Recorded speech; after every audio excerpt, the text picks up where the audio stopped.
Ang panalangin Ultimo de Salvacion. Isang taon ang bisa ng panalangin ito. Hello, magandang araw. Welcome sa ating channel. Panibagong video na naman po ang ating nai-upload upang makapagbahagi na naman ng kaunting kaalaman. Bago ang lahat, nais ko kayong batiin ng advance Happy New Year sa inyong lahat. At inaanyayahan ko muna ang mga first time pang bumisita sa ating channel na pindutin ang subscribe button at ang bell icon upang lagi kayong updated sa mga bago nating videos.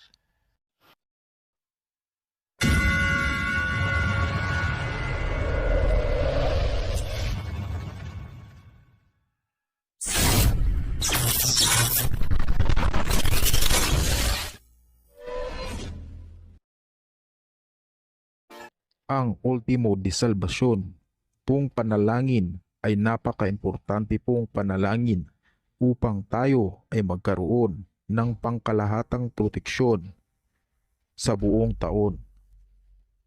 Ang Ultimo de Salvacion kapag iyong nadasal ay isang taon.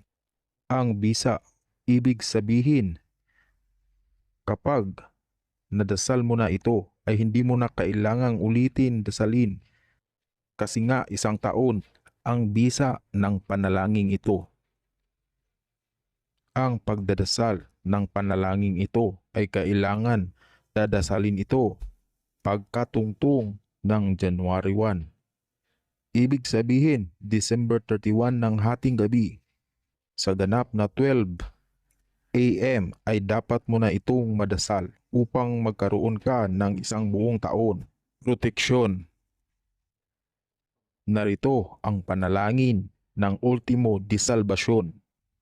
Yan ang dasal. Kopyahin nyo na lang at dasalin sa hating gabi ng December 31. Sabay-sabay po tayong magdasal ng panalangin ito upang magkaroon tayo ng proteksyon na pang isang buong taon. Ito ay hindi ko na lang babasahin. Kopyahin nyo na lang at itago upang madasal nyo sa hating gabi ng December 31. Paki-check din po ang lahat ng aking mga videong na-upload. Marami po akong na-upload na siguradong magagamit ninyo sa inyong buhay. Click na lang po ang playlist. At inaanyayahan ko rin pala kayo na mag-join sa ating channel membership